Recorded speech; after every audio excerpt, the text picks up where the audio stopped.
Friends, welcome to my YouTube channel.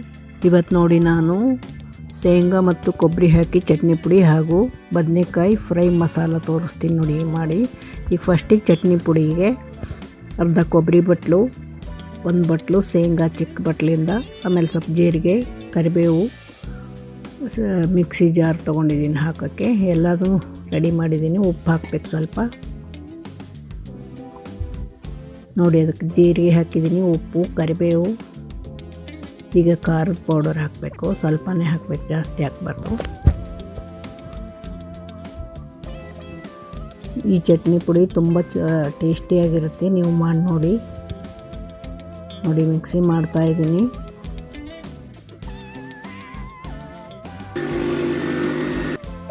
ನೋಡಿ ಎಲ್ಲ ಸಣ್ಣಗಾಗಿದೆ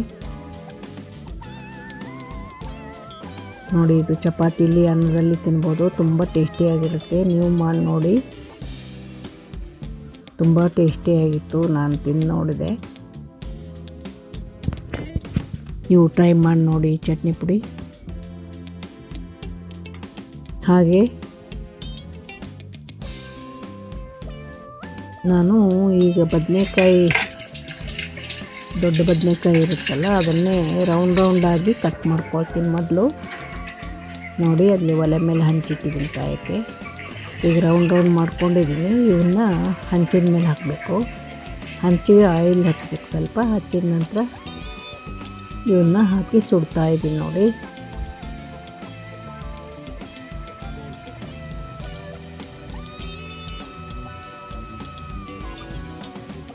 ನೋಡಿ, ಒಂದು ಕಡೆ ಸುಟ್ಟ ನಂತರ ಇನ್ನೊಂದು ಕಡೆ ತಿರುಗಿಸಾಕಿ ಮೇಲೆ ಸಾಲ್ಟ್ ಪೌಡರ್ ಹಾಕಬೇಕು. ನಂತರ ಸ್ವಲ್ಪ ಖಾರದ ಪೌಡರು ಹಾಕಬೇಕು ನೋಡಿ. ಸಾಲ್ಟ್ ಹಾಗೆ ಉದುರಿಸ್ಬೇಕು ಮೇಲೆ, ಒಂದೇ ಕಡೆ ಹಾಕಬಾರ್ದು, ಎಲ್ಲ ಸ್ಪ್ರೆಡ್ ಆಗೋ ಹಾಗೆ ಉದುರಿಸ್ಬೇಕು. ನಂತರ ಅದಕ್ಕೆ ಚಿಲ್ಲಿ ಪೌಡರ್ ಹಾಕಬೇಕು ನೋಡಿ. ಹಾಕ್ತಾಯಿದ್ದೀನಿ ನಾನು. ಅದು ಕೂಡ ಕೈಯಿಂದನೇ ಉದುರಿಸಿದ್ರೆ ವಾಸಿ ಎಲ್ಲ ಕಡೆ ಬೀಳುತ್ತೆ, ಹರಡುತ್ತೆ ನೋಡಿ. ಅದಕ್ಕೋಸ್ಕರ ನಾನು ಕೈಯಿಂದನೇ ಹಾಕ್ತಾಯಿದ್ದೀನಿ ನೋಡಿ. ಈ ಬದನೆಕಾಯಿ ಈ ರೀತಿ ಮಾಡಿ, ಆಮೇಲೆ ಸ್ವಲ್ಪ ಧನಿಯಾ ಪೌಡ್ರು ಕೂಡ ಮೇಲೆ ಉದುರಿಸ್ಬೇಕು. ಈ ರೀತಿ ಮಾಡಿ ಅನ್ನದಲ್ಲಿ, ಅನ್ನ ಸಾಂಬಾರು ಜೊತೆಗೆ ಇದು ಹಪ್ಪಳ ಸಂಡಿಗೆ ಥರ ಇದನ್ನು ನಂಚ್ಕೊಂಡು ತಿನ್ನೋಕ್ಕೆ ತುಂಬ ಚೆನ್ನಾಗಿರುತ್ತೆ. ಹಾಗೆ ತಿಂದರೂ ಕೂಡ ತುಂಬ ಟೇಸ್ಟಿಯಾಗಿರುತ್ತೆ. ನಾನು ಹಾಗೆ ಒಂದು ತಿಂದು ನೋಡಿದೆ, ತುಂಬ ಚೆನ್ನಾಗಿತ್ತು ನೋಡಿ. ಹೀಗೆ ಎಲ್ಲ ಮಸಾಲ ಆಗಿದೆ ನೋಡಿ. ಈಗ ಒಂದು ಸ್ವಲ್ಪ ಗರಂ ಮಸಾಲನೂ, ಇದು ಗರಂ ಮಸಾಲ ಅಲ್ಲ, ಇದು ಧನಿಯಾ ಪೌಡರ್ ಕೂಡ ಉದುರಿಸಿದೆ. ಸ್ವಲ್ಪನೇ ಉದುರಿಸ್ಬೇಕು. ನಂತರ ಒಂದರ ಮೇಲೆ ಒಂದು ಇಡಬೇಕು. ಅದನ್ನು ಎಲ್ಲ ಬೆಲ್ಲೆಗಳನ್ನು ಮಾಡಿರ್ತೀವಲ್ಲ, ಬದನೆಕಾಯಿದು ಕಟ್ ಮಾಡಿ ಇವೆಲ್ಲ ಸುಟ್ಟಿದೆ ನೋಡಿ. ಎಲ್ಲ ಒಂದರ ಮೇಲೆ ಒಂದು ಇಡ್ತೀನಿ ನೋಡಿ. ಚೆನ್ನಾಗಿ ಎಲ್ಲ ಸ್ಪ್ರೆಡ್ ಆಗಿದೆ ಮಸಾಲ ಎಲ್ಲ. ಮಸಾಲ ಅಂದ್ರೇನು, ಖಾರದ ಪುಡಿ, ಉಪ್ಪು, ಧನಿಯಾ ಪೌಡರ್, ಇಷ್ಟೇ ತುಂಬ ಈಸಿ ಇದು ಮಾಡಿಟ್ಬಿಟ್ರೆ ಅನ್ನದಲ್ಲಿ ತಿನ್ನೋಕ್ಕೆ ತುಂಬ ಚೆನ್ನಾಗಿರುತ್ತೆ ನೋಡಿ. ಒಂದರ ಮೇಲೆ ಒಂದು ಇಡಬೇಕು.